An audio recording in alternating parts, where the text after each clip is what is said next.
ओम नमः सिद्धिव्याय। ओम नमः सिद्धिव्याय। ओम नमः सिद्धिव्याय।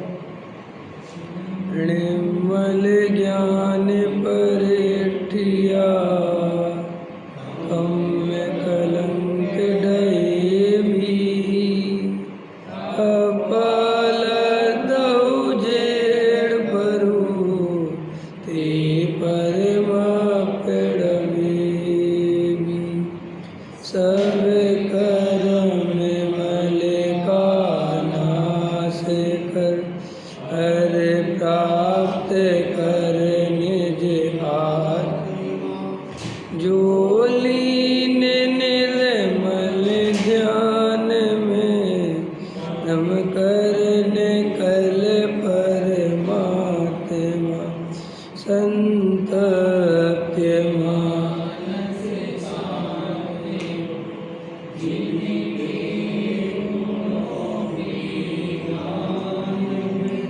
वे वर्धमान मान जिन बिजरे हमारे ध्यान। योग सार ग्रंथ है, पूज्य गुरुदेव श्री के इस पर प्रवचन है। गाथा नंबर 10 फिर आत्मा की चर्चा चल रही है। देखो क्या कहते, पृष्ठ क्रमांक 16 गाथा पाठ कर लेते हैं। जिन बर कहें देहादि पर जो उन्हें ही निज मानता संसार सागर में भ्रमे बहयात्मा बहरात्मा। देखो क्या कहते हैं, एक समय में अखंड आनंद कंद अभेद चिदानंद की मूर्ति ऐसा आत्म स्वभाव है। तो अपन ने कल आनंद कंद देखा था, अखंड देखा था। तीसरा विशेषण कहते अभेद। मेरा जो आत्मा है, मैं जो हूँ, उसमें भेद नहीं है। ज्ञान है, दर्शन है, चारित्र्य है, वीर्य है, सुख है, ऐसे अनंत गुणों का पिंड हूँ मैं। लेकिन वे गुण अलग अलग नहीं हैं, उनमें भेद नहीं है। वे तो अभेद रूप से एक सत्ता में अपने अपने रूप से परिणमित होते हैं, लेकिन वे बिखर कर कभी अलग अलग होने वाले नहीं हैं। ज्ञान से आत्मा निकल जाए ऐसा होने वाला नहीं है। तो एक अभेद आत्मा का लक्ष्य, भेद पूर्वक आत्मा का लक्ष्य नहीं। भेद से तो आत्मा समझा जाता है, भेद के द्वारा आत्मा की पहचान कराई जाती है। ऐसे जगत में किसी भी वस्तु की पहचान उसके लक्षणों के माध्यम से अलग अलग रूप में कराई जाती है। वास्तव में प्रत्येक वस्तु अखंड है, अभेद है, अविनाशी है। कोई भी वस्तु है, चाहे वो पुद्गल हो चाहे वो जीव हो। जैसे पुद्गल में स्पर्श रस गंध वर्ण पाया जाता है, लेकिन जहाँ स्पर्श है वहीं गंध है, वहीं वर्ण है। ऐसा नहीं है कि कहीं स्पर्श है, कहीं वर्ण है, कहीं गंध है, कहीं कुछ है, नहीं। एक ही स्थान पर सब कुछ है। ऐसे ही आत्मा में अनंत गुण एक एक प्रदेश पर है। समझ में, अनंत असंख्यात प्रदेशी है आत्मा, और उसके प्रत्येक क्षेत्र पर अनंत गुणों का निवास है। ऐसा समझे, जैसे नमक में खारापन व्याप्त है ना चारों तरफ, ऐसी आत्मा में अनंत गुणों का समूह, अनंत गुणों का पिंड है। तो अभेद आत्मा को पहचानने के लिए भेद किया, लेकिन जब आत्मा की दृष्टि करनी हो, जब आत्मा का अनुभव करना हो, जब आत्मा में अपनापन करना हो, तो अभेद ज्ञायक आत्मा को ही पकड़ना। एक सीधा त्रिकाली ध्रुव ज्ञायक तत्व, उसमें वे सारे अनंत गुण समाये हुए हैं। जब हमने बोला एक अखंड त्रिकाली ध्रुव ज्ञायक तत्व, तो अपने को उसकी पूरे अनंत गुणों की सत्ता समझ में, अनंत शक्तियों का संग्रहालय, अखंड, अभेद, अविनाशी वो तत्व ख्याल में आना चाहिए। समझ में आया? जैसे हमने कहा रमेश जी, तो अपन एकदम रमेश नाम लिया, तो कौन से रमेश? तो बोले भिंड वाले रमेश। अब पूरी उनकी सत्ता आपके दिमाग में एक साथ आती कि नहीं? रमेश माने छोटे बाजार, बड़े बाजार, रमेश माने उनके 2 बेटे हैं, रमेश माने कपड़े का व्यापार है। आप ये सब बोल रहे हो क्या? ये सब आप सोच नहीं रहे, लेकिन रमेश माने ऐसा आप पूरा अभेद पकड़ते हो। समझ में आया कि श्रोता रमेश तो नहीं पकड़ा ना पूरा? हमने कहा अरविंद जी, तो एकदम पूरा अरविंद। समझ में आया? पकड़ में आ रहा है कि नहीं? ऐसे ही जब आत्मा बोले तो कैसा पकड़ा करो? अभेद, अखंड, अविनाशी।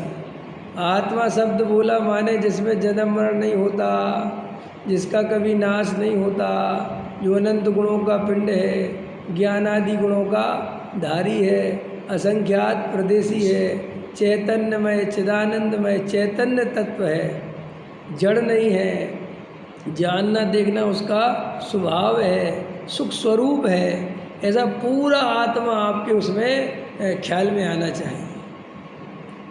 समझ में? आत्मा अकेला आत्मा बोला, हाँ आत्मा, नहीं नहीं, उसका वजन आना चाहिए, वजन आना चाहिए।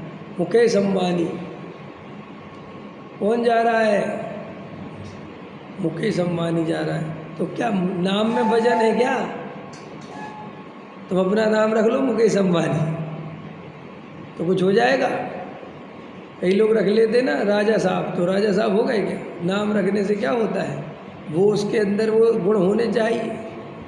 अभी बोला मैंने नरेंद्र मोदी, तो आपको नरेंद्र मोदी माने देश का प्रधानमंत्री, तो अपने आप महिमा आती है, आती कि नहीं आती? और यही नरेंद्र मोदी यहाँ चाय बेच रहे होते तुम्हारे बाजू में, और उनका नाम तो तब भी नरेंद्र ही मोदी होता ना। तो हम कहते हैं हमारे बाजू में चाय बेचता है, तो कहते कौन बेचता है? नरेंद्र मोदी। बेचता होगा कोई, कुछ फर्क पड़ा? अब समझ में आ रहा है मैं क्या कहना चाह? अभेद माने उसका रसा स्वादन कैसे लिया जाता है। भैया सचिन आ रहे हमारे यहाँ, तो आपको भावभाषा नहीं हुआ? कौन सी दुनिया में हजारों सचिन है भाई, कौन सा सचिन है, हमें क्या लेना? फिर हमने कहा सचिन तेंदुलकर आ रहा है, देखो एकदम उसकी पूरी सत्ता, वो पूरा भावभाषण, सचिन तेंदुलकर माने क्या। ऐसे ही जब अपन बोलेंगे मैं आत्मा, तो आपको ऐसा भावभाषण होना चाहिए, मैं भगवान, मैं अखंड पिंड, चैतन्य चैतन्य चिदानंद, ऐसी मजबूती से उसको एकदम ऐसा पकड़ में आना चाहिए। आत्मा बोलते ही पावर का अनुभव होना चाहिए। आत्मा बोलते ही सब संयोग की दृष्टि हट जाना चाहिए। आत्मा बोलते ही दुख मिट जाना चाहिए।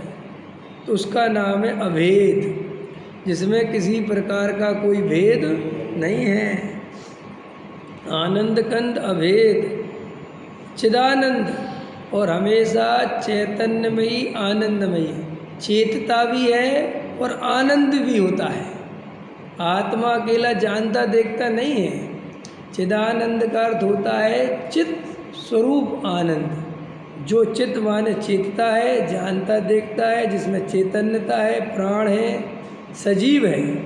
समझ में आया? और अकेला जानता देखता सजीवपना नहीं है उसमें आनंद भी भरा पड़ा हुआ है। समझ में आया? आत्मा माने मैं जानता भी हूँ और आनंदमयी भी हूँ। और देखो आनंदमयी का अर्थ क्या होता है?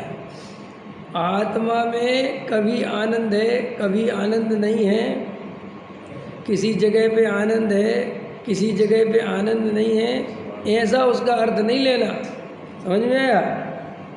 उसका अर्थ है कि त्रिकाल आनंदमयी है, सदा काल आनंदमयी है, और उसका प्रत्येक क्षेत्र आनंदमयी है, और प्रत्येक काल में आनंदमयी है। भूतकाल में भी आनंदमयी था, वर्तमान, जैसे आत्मा का स्वभाव ज्ञान है।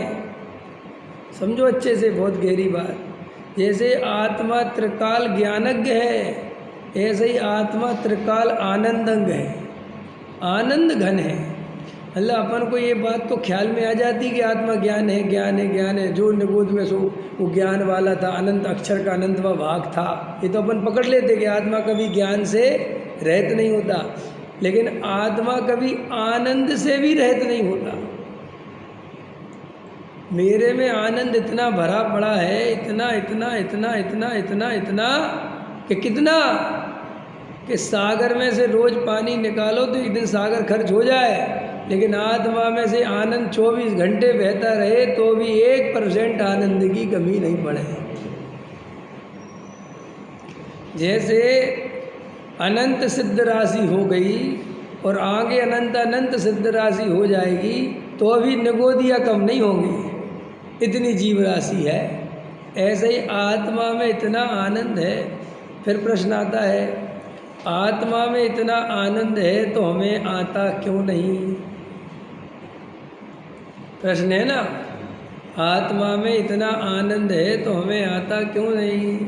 तो भाई साहब, आनंद आने की एक शर्त है। ये क्या शर्त है? कि जब तुम पर द्रव्यों से पूरी तरह अपनापन छोड़ोगे, पर द्रव्यों में से सुख की कल्पना छोड़ोगे और अपने त्रिकाली ध्रुव ज्ञायक तत्व में पूरी तरह अपनापन करोगे तो आनंद आएगा। तो तुम झट से आंख बंद करके कह दो कर लिया अपनापन, आया? भाई साहब कभी नहीं आ सकता। समझ में आया? ऐसे अपनापन नहीं होता। अपनापन करने के लिए पर द्रव्यों में से अपनापन छोड़कर जो अनादि से पर द्रव्य में सुख की कल्पना भरी पड़ी हुई है वो सब मिथ्या मान्यता छोड़े और अपने आत्मा में अपनापन करे, उसको पहचाने और बस ये बात सोचकर प्रसन्न रहे कि मैं आत्मा हूँ, आज से सब भ्रम टूट गए, अनादि अनंत नित्य शुद्ध ज्ञायक तत्व हूँ, मेरे में कुछ अच्छा बुरा नहीं होता, पर द्रव्य से मेरा भला बुरा नहीं होता, मैं अजर अमर तत्व हूँ, अविनाशी हूँ, ज्ञान स्वभावी हूँ, एक ज्ञायक भाव हूँ, सदा काल शुद्ध हूँ, सदा काल अरूपी हूँ, सदा काल अस्पर्शी हूँ, पर द्रव्य को स्पर्श नहीं करता, पर द्रव्य मुझे स्पर्श नहीं करता। आज पूज्य गुरुदेव श्री ले रहे थे 178वां कलश, समय सार का ले रहे थे। उसमें कह रहे थे कि ये कलश बड़ा जोरदार है, इसको कोई पढ़े तो घबरा जाए। क्या लगा उस कलश में कि तू पर द्रव्य को कितने ही भोगने की कोशिश कर, तू पर द्रव्य को भोग ही नहीं सकता। समझ में आया कि नहीं आया? मानता है कि भोगता, वो बंद तो मान्यता से होता है। आत्मा कभी भोजन करता ही नहीं वास्तव। नहीं समझ में आया? ये भोजन करना तो जड़ का स्वरूप है, तो शरीर का स्वरूप है, तो ये अपना थोड़ा ही है। भाई भूख किसे लगती है? आत्मा को भूख कैसे लगेगी? आत्मा तो अरूपी है, आत्मा तो अस्पर्शी है, वो तो कभी परद्रव्य को स्पर्श ही नहीं करता, तो उसे भूख कैसे लगेगी? उसे तो भूख का ज्ञान होता है। समझ में आया? उसे तो क्या होता है? भूख का ज्ञान होता है, उसे कुछ नहीं होता है। और वो भूख के ज्ञान को मुझे भूख लगी, समझ में आया कि नहीं आया? हुआ तो ज्ञान, और अज्ञान से क्या माना कि मुझे भूख लगी। तब मुझे भूख लगी तो भोजन भी कौन करता है? मैं करता हूँ। जबकि सच्ची बात यह है कि भोजन अपनी योग्यता से ये शरीर ग्रहण करता है। भोजन ग्रहण करने की शक्ति शरीर में है, क्योंकि ये पुद्गल में आपस में मिलना बिछड़ना होता रहता है। समझ में आया? ये पुद्गल जो है स्कंद रूप से, और स्कंद वापस परमाणु रूप से, और फिर पुद्गल ऐसा उसमें वही कोयला, फिर वही सोना, फिर वापस कोयला, फिर मिट्टी, फिर सोना, ऐसा उसमें है, ऐसा सब सिस्टम।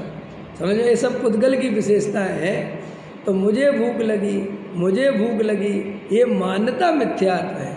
मैंने पर द्रव्य को भोगा, मैंने पैसा कमाया, मैंने मकारे, महामिथ्यात्व है।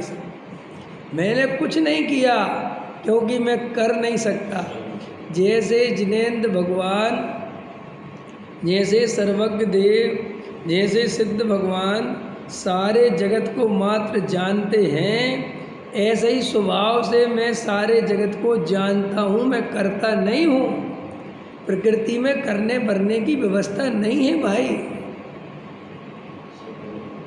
जो दुनिया के बड़े बड़े काम हैं वे तेरे करने से होते हैं। नहीं समझ में आया? तेरा शरीर वज्रसेन जी, तुम्हारे शरीर हाइट छोटी रह गई तुम्हारी, तुमसे पूछ के रही, आपसे पूछा था, आपने चुनाव करा था मेरी हाइट। शरीर कितनी इम्पोर्टेंट चीज़ है, उदाहरण के लिए उसका एक भी परिणमन तुमसे पूछ के नहीं होता। ये बाल हो गए सफ़ेद, हमसे पूछ के हुए, हमने परमिशन दी थी। हमारी मृत्यु इस पर्याय संबंधी हमसे पूछकर होगी। हमारा जन्म कहाँ होना है, किस घर में होना है, किस क्षेत्र में होना है, किन परिस्थितियों में होना है, हमसे पूछा था किसी ने? जब आपसे तो किसी ने नहीं पूछा। तो इतने बड़े बड़े काम हमसे बिना ही पूछे हो रहे, उसके करता तुम हो ही नहीं। और तुम्हें भी ये बात पता है कि साहब इसमें हमारा कोई रोल नहीं। तो फिर मकान तूने बना लिया होगा, रोटी तूने कमा ली होगी। अरे भैया, जब इतने बड़े बड़े काम प्रकृति में अस्तित्व में अपनी योग्यता के अनुसार हो रहे हैं, तो तेरे संयोग वियोग, ये उठना बैठना, ये सब अपने आप हो रहा है। इनके करता धरता हम नहीं हैं। इतना बड़ा सूर्य निकलता है, पूरी पृथ्वी को गर्म कर देता है, रात होती है चला जाता है, कौन भेजता है, कौन बुलाता है, कौन क्या करता है? इतने सारे चांद तारे, भूकंप, बाढ़, दुनिया भर के समुद्र, दुनिया भर के जानवर, उनकी प्रकृतियाँ, शेर की प्रकृति, उसके लंबे दांत, मांसाहारी है ना, है उसके पंजे, प्रकृति ने वैसे ही दिया। समझ में आया? जो शाकाहारी हैं उनको अलग टाइप का व्यवस्था दी। कौन दे रहा है ये सब? कौन कर रहा है सब इतना बड़ा संचालन? तो अन्नमतियों को तो समझ में नहीं आया, दुनिया का भगवान कर रहा है। लेकिन जैन धर्म बहुत बारीक, बहुत सूक्ष्मता में, क्योंकि केवली का शासन है ना, सर्वज्ञ का शासन है ना, उनने बताया कोई नहीं कर रहा है, क्योंकि प्रत्येक द्रव्य में अपनी अपनी योग्यता, अपने अपने परिणमन करने की है। कोई किसी का क्यों करे कुछ? नहीं समझ में आया? सब बिल्कुल व्यवस्थित है। इस शरीर में यह आत्मा कब तक रहेगा,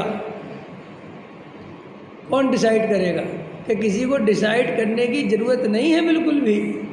इसी जीव ने पूर्व भव में इस आयु कर्म का बंध हुआ है, समझ में आया? नाम कर्म का बंध हुआ है, गोत्र कर्म का बंध हुआ है, वैसी उस पर्याय की योग्यता है। वे सब निमित्त उपादान सब अपना अपना रोल अदा करते हैं और कार्य होता रहता है। मैं किसी का कुछ करता धरता हूँ ही नहीं। कि साहब तुम्हें क्या करना है, कि तुम्हें ये स्वीकार करना है कि मैं करता धरता नहीं। तुम सब करने की कोशिश छोड़ दो, सिर्फ ज्ञाता बन के रहो, आनंद की प्राप्ति हो जाएगी। बाल सफ़ेद हो रहे हैं, क्या करें? बाल सफ़ेद हो रहे हैं, क्या करें? स्वीकार करो, बस देखो आनंद आएगा। और स्वीकार नहीं करोगे हैं, उसी समय दुखी दुखी दुखी दुखी। हमेशा अपन के दुख का कारण क्या है? हम अपनी इच्छा के अनुसार परिणमन चाहते हैं, हमें। और वस्तु का स्वरूप ये कहता है कि तेरी इच्छा के अनुसार परिणमन नहीं होता, जैसा परिणमन होता है वो वैसा होता है। अब वो काकतालीय न्याय ये है कि जैसा परिणमन होना था और भाग्य से तेरी वैसी इच्छा हो गई। मैं सोच रहा था आज पानी गिर जाए, तो मेरे सोचने से गिरा है। बारिश हुई नरेश जी, आपके सोचने से हुई। और भाग्य से आज आपने, सबकी धूप थी बढ़िया, और आपके मुंह से निकल गया आज 2 बजे पानी गिर जाए तो मज़ा आया। और भाग्य से मेरे को 2 बजा और पानी गिर गया।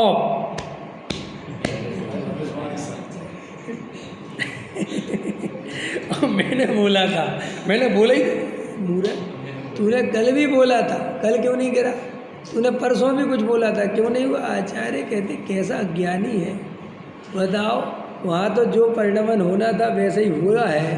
वो भाग्य की बात है कि तेरी वाणी, और तेरी क्या वाणी, वाणी भी तेरी थोड़ी ही है। वहाँ वो योग्यता से ऐसी बात हुई तो वह ऐसा मानता कि मेरे करने से, मेरे करने, तेरे करने से कुछ नहीं। दिन भर हजारों काम तू करने की सोचता है, नहीं होते। वो जैसे होने होते वैसे होते। लेकिन टोडामल जी साहब कहते हैं कि ये जीव भ्रम तोड़ना नहीं चाहता। क्या भ्रम तो टूटते हैं, भ्रम नहीं टूटते ऐसा बिल्कुल नहीं है। अगर आप जागृत रहें, होश पूर्वक रहें, तो रोज़ आपके भ्रम आपको टूटे हुए दिखेंगे। भाई साहब, इतना बड़ा बुढ़ापा शरीर में आ रहा है, वो आपसे पूछ के नहीं आ रहा है। आपकी मृत्यु जैसी चीज़ आपसे बिना पूछे 1 सेकंड में हो जाने वाली है, और आप कर्ता बनते हो जगत के।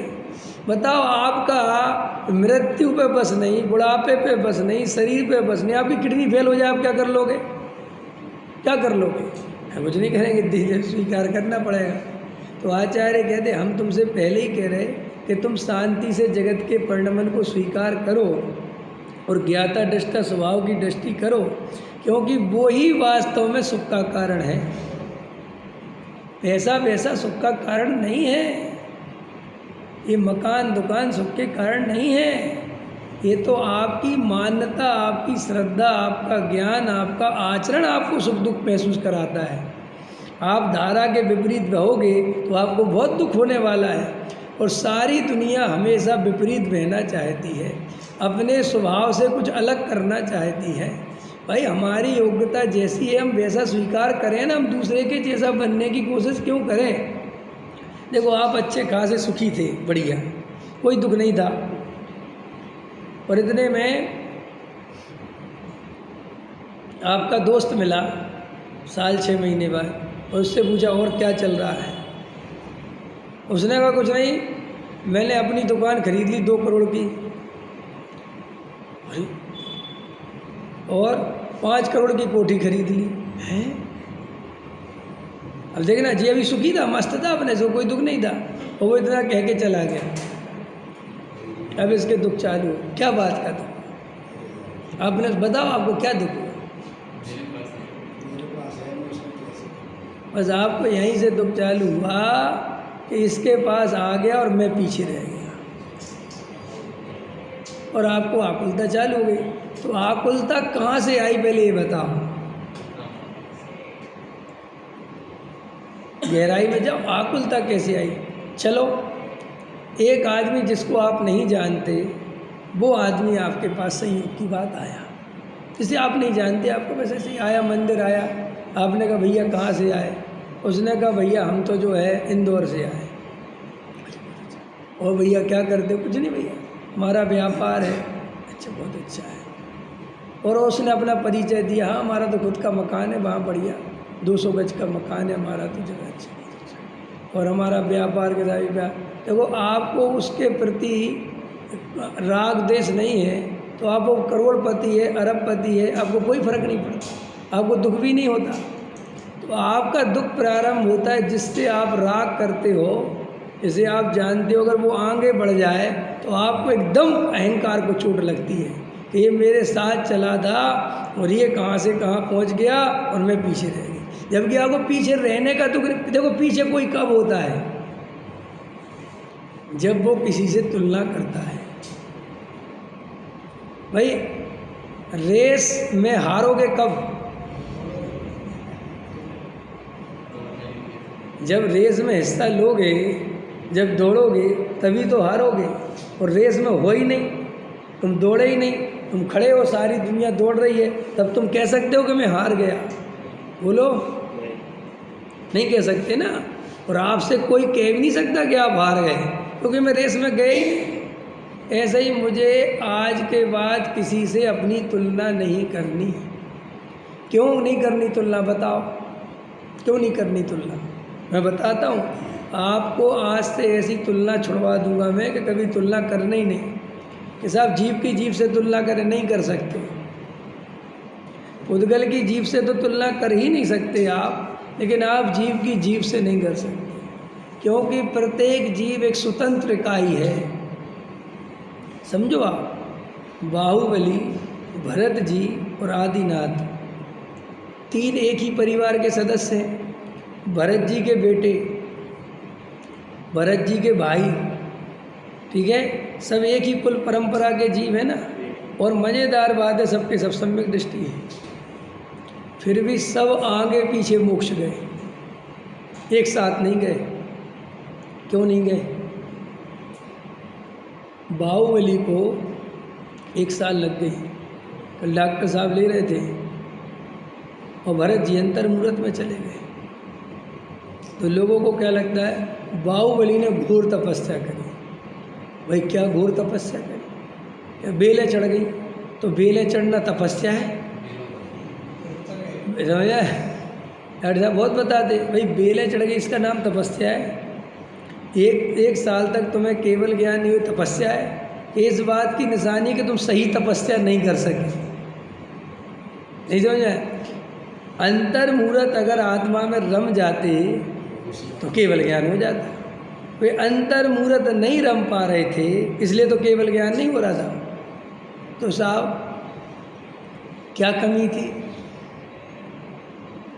हमने कहा था आपको कि हम लोग निमित्त की दृष्टि वाले हैं। हम सबको क्या चाहिए? निमित्त चाहिए। साहब वो तो बात ठीक है, लेकिन कुछ तो एक से एक धुरंधर है।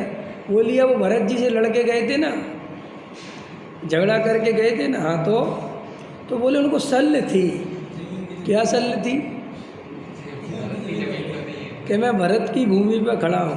अच्छा जी, बहुत अच्छा, बहुत अच्छा। आदिनाथ को कौन सी शल्य थी जो 1000 साल लग गए? अब उनकी भी शल्य खोज के लाओ, उसकी भी खोज लेंगे लोग। ऐसा नहीं है, वे कहेंगे उनको ये शल्य थी कि भरत और बाहुबली को दे के आए थे विराज, लेकिन उनको पता था कि ये भरत आ जाएगा और झगड़ा करेगा, तो उनको विकल्प हो रहा था बार बार। खोजो खोजो, शल्य खोजो ना, है? नेमिनाथ को 56 दिन लग गए। क्या शल्य थी? राजुल की याद आती होगी।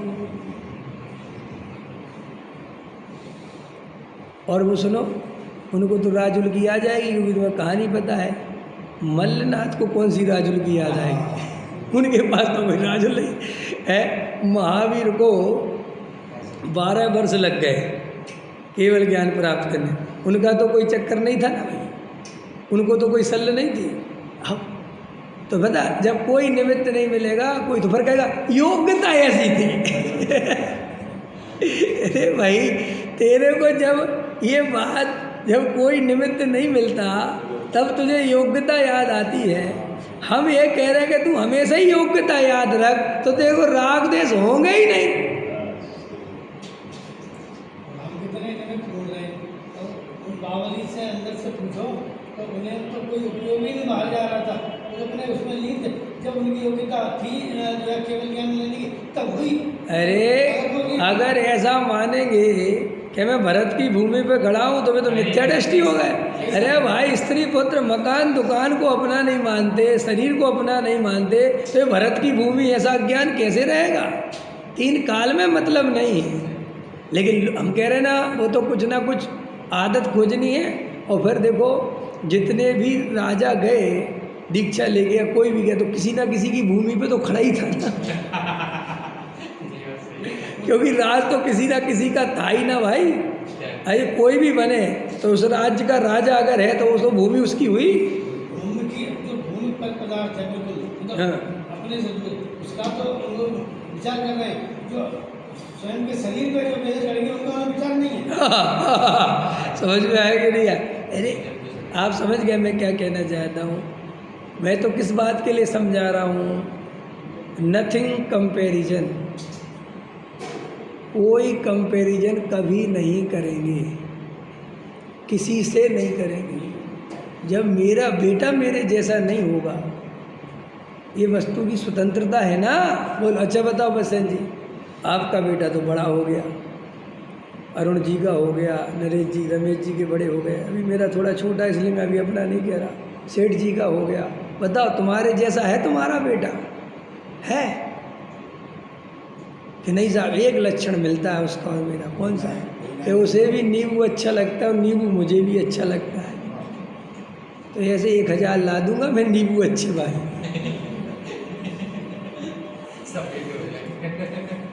क्या मूर्खों जैसी बातें करता है। मैं और वो बिल्कुल भिन्न भिन्न तत्व हैं।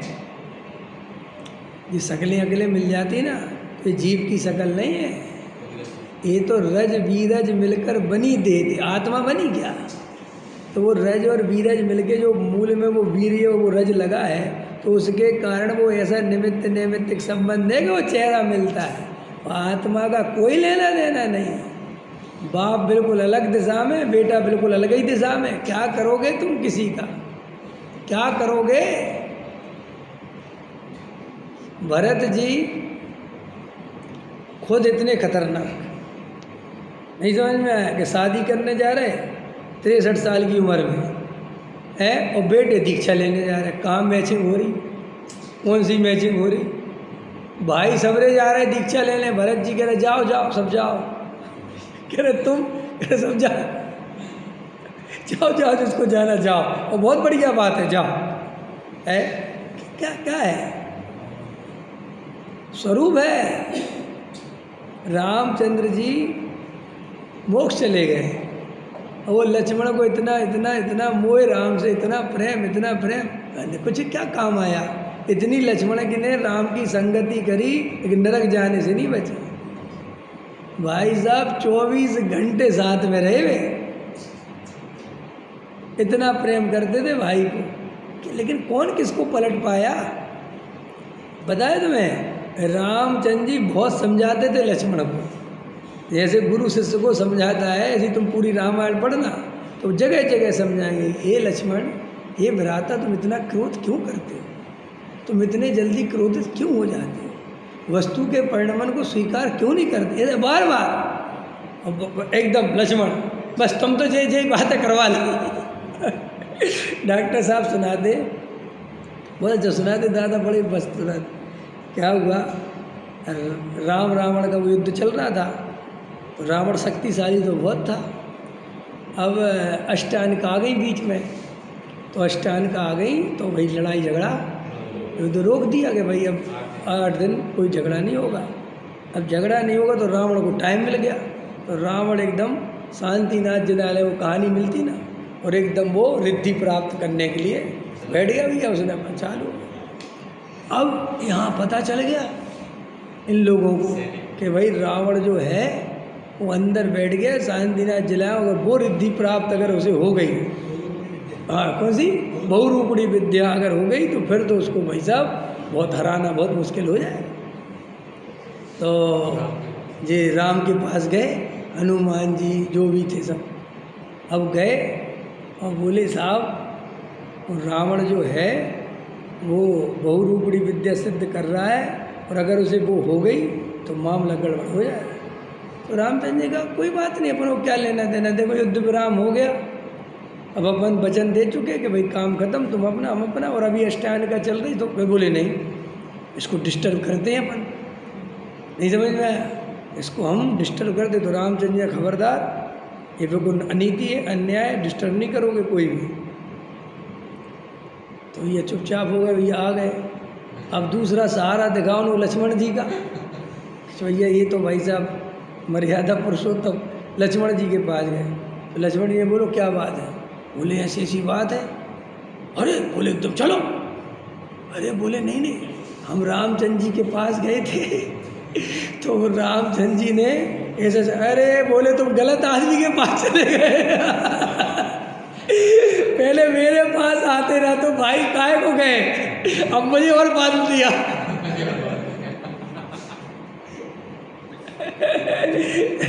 क्या समझा रहे हो? तुम्हें इतने दिन में समझ में नहीं आई कि भैया कैसे है? बोले कुछ नहीं पर।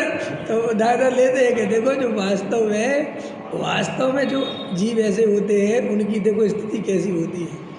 कोई अपन को ये सब, कोई किसी को नहीं बदल सकता, कोई किसी के स्वभाव को नहीं बदल सकता।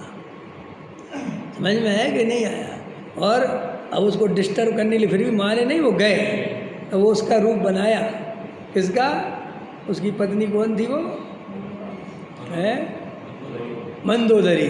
मंदोदरी का रूप बनाया एक स्त्री का, और उसके बाल पकड़ के और जोर जोर से आवाज़ करने लगे, देख रावण, तेरी प्रिय पटरानी मंदोदरी को बाल खींच कर लक्ष्मण ले जा रहे हैं ताकि उसका ध्यान भंग हो जाए। वो तो ध्यान भंग नहीं हुआ, उसका बहुरूपी विद्या होगी। मेरा कहने का मतलब ये है कि ज्ञानी वास्तव में ये निर्णय कर चुके हैं कि मैं दूसरे को तो बदलने की छोड़ो, मैं अपने को भी नहीं बदल सकता। कि अपने को किस रूप में नहीं बदल सकता? कि मेरा भी केवल ज्ञान जब आना है वो जब आएगा, मेरा ध्यान जब लगना है तो फिर वो ध्यान लगाएंगे कि नहीं लगाएंगे, बस लग जाएगा। यही तो मज़ेदार बात है। ऐसा सोचते हैं, ऐसा निर्णय होता है और ध्यान घटित हो जाता है। क्योंकि ध्यान में बाधा जो है वो कर्तृत्व की तो है। मैं ध्यान करूं, मैं ध्यान करूं, मैं ध्यान करूं, ये ध्यान करूं, ये जो कर्तापन आया यही तो ध्यान में बाधा है। और मैं ध्यान करता ही नहीं, मैं तो सदा ध्याता ही हूँ। मैं ध्येय हूँ कि ध्याता हूँ? बताओ। ध्येय और ध्याता का अर्थ समझते हो? बताओ, ध्येय किसे कहते हैं और ध्याता किसे कहते हैं? पता है? हैं? अरे ध्येय नहीं बोल रहा रे भाई, ध्येय ध्येय ध्येय और ध्याता। जिसको तो सुनो, वो ध्याता हूँ माने जिसका ध्यान किया जाता है वो मैं हूँ, जो ध्यान करता है वो मैं नहीं हूँ। समझ में आया? तो मेरा ध्यान जिस पर्याय को करना हो वो करे। मैं तो सदा काल ध्याता रूप, मतलब मैं तो जिसको ध्याना है वो वस्तु मैं हूँ। वास्तव में ध्येय और ध्याता के विकल्पों से भी जो छूट गया है, जो मात्र होने को राजी हो गया है, जो वस्तु के परिणमन को बिल्कुल वैसे ही स्वीकार कर रहा है जैसे केवली भगवान स्वीकार कर रहे हैं, वो कुछ ही काल में मोक्ष चला जाता है। हम करता हुए बिना मोक्ष नहीं जा सकते। क्यों नहीं जा सकते? क्योंकि प्रकृति कहती है अगर तुझे कर्ता की बीमारी है तो करने धरने की व्यवस्था संसार में है, मोक्ष में नहीं। तो तुझे जब करने धरने की बीमारी तो मोक्ष कैसे भेजें बताओ? बोलो। जब तुम करना धरना छोड़ोगे तो प्रकृति अपने आप कहेगी कि अब इसने सब करना धरने का भाव छोड़ दिया तो इसे मोक्ष पहुंचाओ। सीधा गलत है कि नहीं? शादी किसकी होगी? इसे स्त्री का राग होगा। अब राग ही नहीं होता, अब क्या शादी कराएं? अभी किसकी शादी कराएं? क्योंकि वो शादी करने के लिए राग चाहिए, वो हो तो उसका, क्या वो तो है ही नहीं, उसे तो है ही नहीं, तो वही खत्म बात कि नहीं कर दो। क्या कर दें? वो जिससे कर दे उसकी और ज़िंदगी बर्बाद कर दें। आया समझ में गए? और राग उसको होए तो ऐसे ही संसार में कर्तापन रहेगा तो संसार में रहेगा। करेगा कि नहीं करेगा प्रश्न वो नहीं है, लेकिन कर्तृत्व बुद्धि रहेगा तो चार गति में घूमेगा। पकड़ में आया कि नहीं आया? तो आपको समझ में आया स्वरूप क्या है? वास्तव में तुलना मत करो। कोई द्रव्य किसी द्रव्य से तुलना करने योग्य नहीं है। जीव जीव से भी तुलना नहीं करी जा सकती, क्योंकि प्रत्येक जीव की अपनी स्वतंत्र योग्यता प्रत्येक समय परिणमित हो रही है। हम सब जीव हैं ना? बोलो, आप सब जीव हो, लेकिन हम सब जीवों की पर्यायगत योग्यता प्रति समय अलग अलग है नहीं?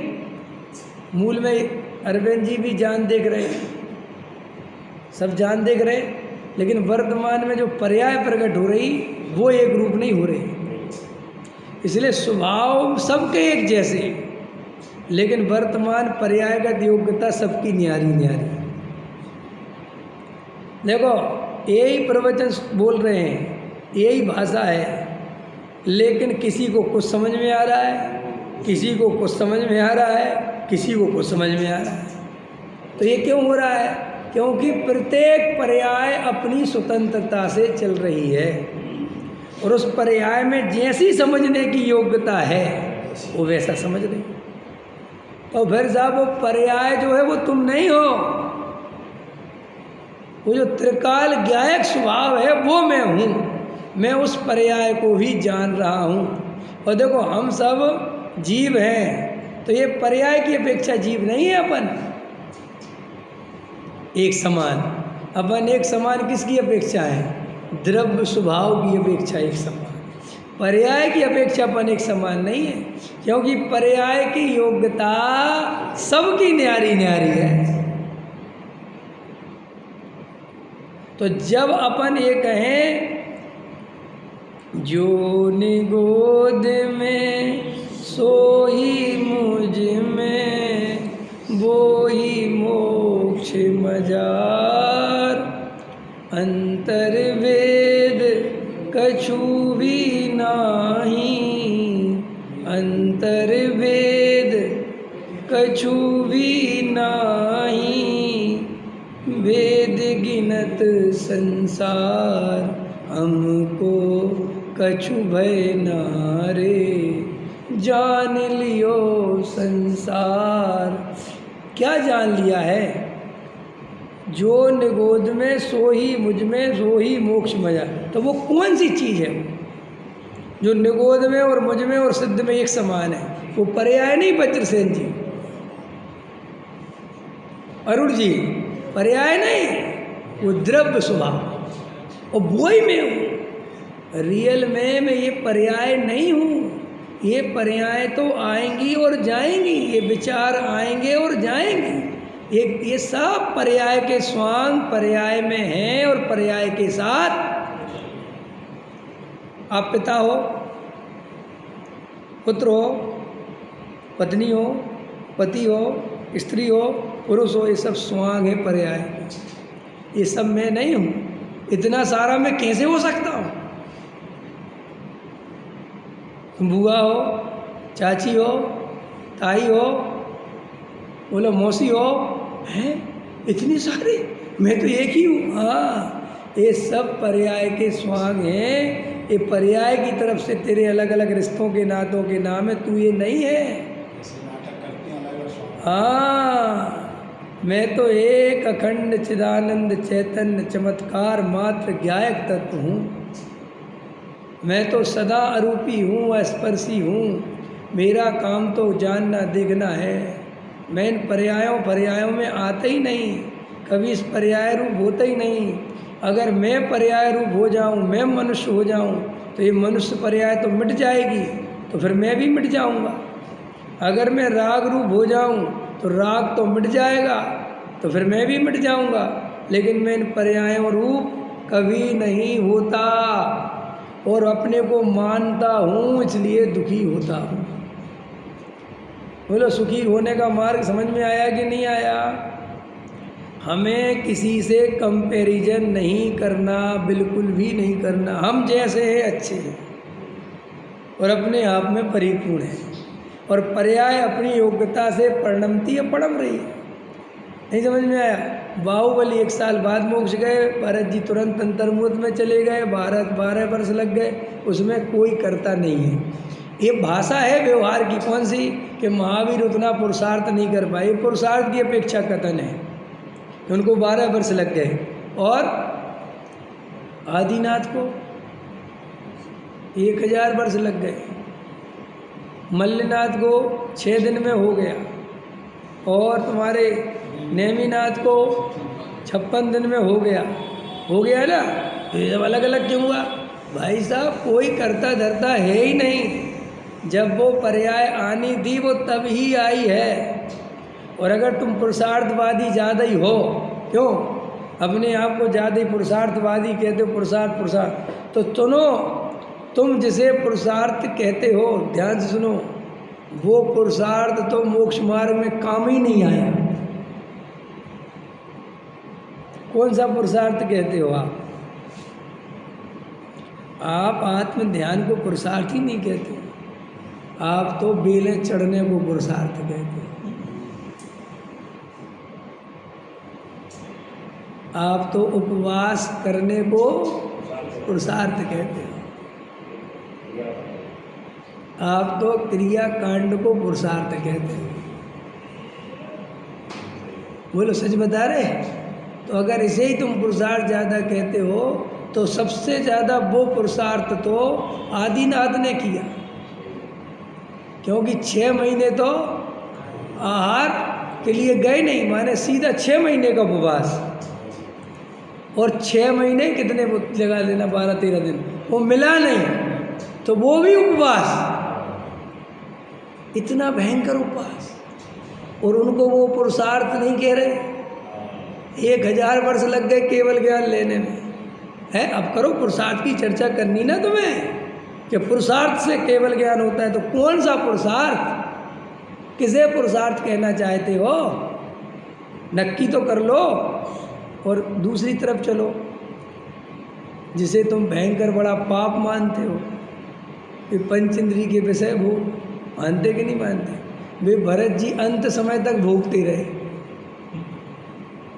और घंटे ही 2 घंटे पहले ही निकले थे, समझ में? वो केवल ज्ञान हो गया। अब पुरुषार्थी कौन? तो पता क्या लोग क्या कहते हैं, भरत जी बहुत भाग्य वाले थे।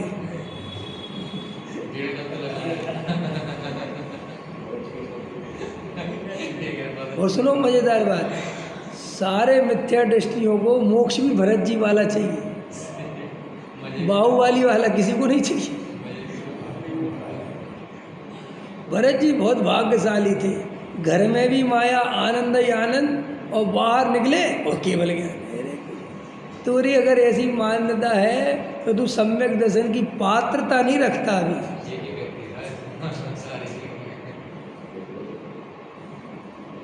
तुम सम्यक दर्शन की पात्रता नहीं रखते अगर तुम्हारे दिमाग में चलता है तो। है समझ में? गहराई से समझो, ये सारा जगत जिसे पुरुषार्थ कहता है वो तो मोक्ष मार्ग का पुरुषार्थ है ही नहीं।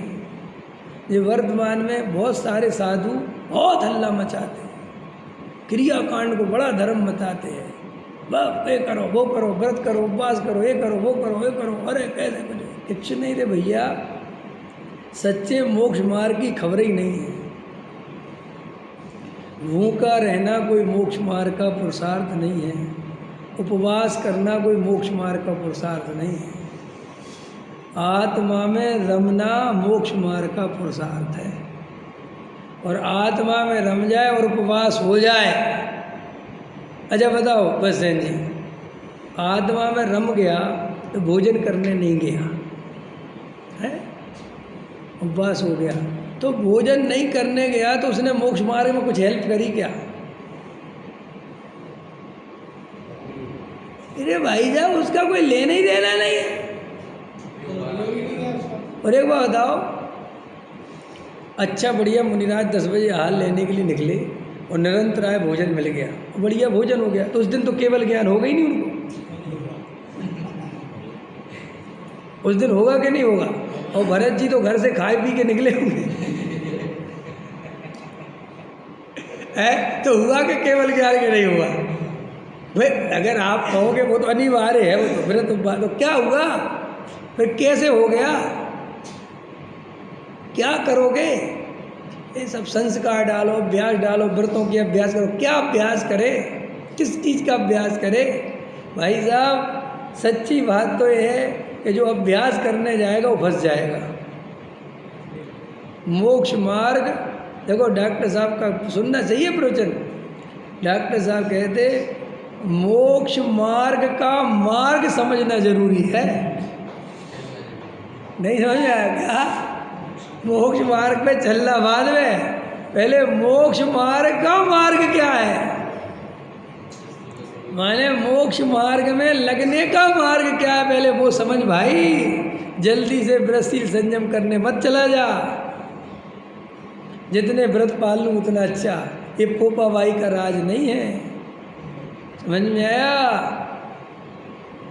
वस्तु स्वरूप का विचार करो, स्वाध्याय करो, वस्तु स्वरूप को समझो, ज्ञाता स्वभाव को पहचानो, पर्यायों की स्वतंत्रता को समझो, द्रव्यों का स्वरूप, तत्वों का स्वरूप, आश्रव का स्वरूप गहराई से समझो, निमित्त का स्वरूप, उपादान का स्वरूप, कर्ता कर्म का स्वरूप, ये सब पहले सम्यक दर्शन, सम्यक ज्ञान, सम्यक चारित्र्य का स्वरूप। भाई मोक्ष मार्ग में लगने के पहले मोक्ष का मार्ग क्या है इसको पहचानना बहुत ज़रूरी है गहराई से। बिना सोचे समझे कुछ भी करने लग जाओगे, कोई भी व्रत नियम पालने लग जाओगे, उससे मोक्ष मार्ग मिलता नहीं, दूर होता है। क्योंकि मिथ्या मान्यता और मजबूत होती है, अहंकार और मजबूत होता है। ठीक है, तो सब अंतरंग से श्री गुरु अपने को समझाते हैं कि तुम्हें किसी से कंपैरिजन करने की ज़रूरत नहीं है। इसलिए महापुरुष कभी देखा देखी दीक्षा नहीं लेते, कभी कंपटीशन में नहीं आते, कभी उनको इस बात से वैराग्य नहीं आता कि मेरे घर के सबरे ही चले गए, मैं क्या करूँ। नहीं, ऐसा नहीं। जब तक उनको अंतरंग से स्वयं स्वरूप की रमणता नहीं होती, स्वयं अंदर से वैराग्य नहीं जगता, तब तक वे कहीं नहीं जाते। और जब उनको वैराग्य आता है तो चले जाते हैं। ये उसका मज़ा है। तो अपने को गहराई से ये जो अंदर में पुरुषार्थ के नाम पर मिथ्या मान्यता है और तुलना करने की आदत पड़ी है, भाई कोई पैसे वाला बन गया और तू नहीं बन पाया तो दुखी होने की ज़रूरत नहीं है, क्योंकि पैसे से कोई सुख का संबंध नहीं है। अगर तू ज्ञायक स्वभाव की दृष्टि कर और इसमें संतुष्ट हो, इसमें आनंद मान, इसको स्वीकार कर और मैं सिद्ध बनूंगा इस बात का आनंद ले, तो तेरे अंदर से ये जो बाहर के लालच, पद प्रतिष्ठा के लालच हैं, ये सब निकल जाएंगे। और जब ये निकल जाएंगे तो आनंद इतना बढ़ेगा, क्योंकि आनंद इसलिए नहीं आ रहा कि हम किसी के जैसा बनना चाहते हैं, हम बाहर से कुछ पाना चाहते हैं। हम जैसे हैं हम वैसा रहना, वैसा स्वीकार करना नहीं चाहते। यही हमारे असली दुख का कारण है। तो हम गहराई से जैसा स्वरूप है वैसा स्वीकार करें, और जैसी पर्याय की योग्यता होगी, हम उसके कर्ता धर्ता नहीं हैं, हमें स्वीकार है, क्योंकि मैं वो पर्याय नहीं हूँ, मैं तो उस पर्याय को जानने वाला एक ज्ञायक तत्व हूँ, और मैं स्वयं आनंद का पिंड हूँ। और जब जीव ऐसे अपने आत्म स्वरूप में अपनापन करता है तो उसे अतीन्द्रिय आनंद की प्राप्ति होती है। हम सब ऐसे आनंद को प्राप्त करें, ज्ञायक की दृष्टि करें। इसी मंगल भावना के साथ अभी बात पूरी करता हूँ।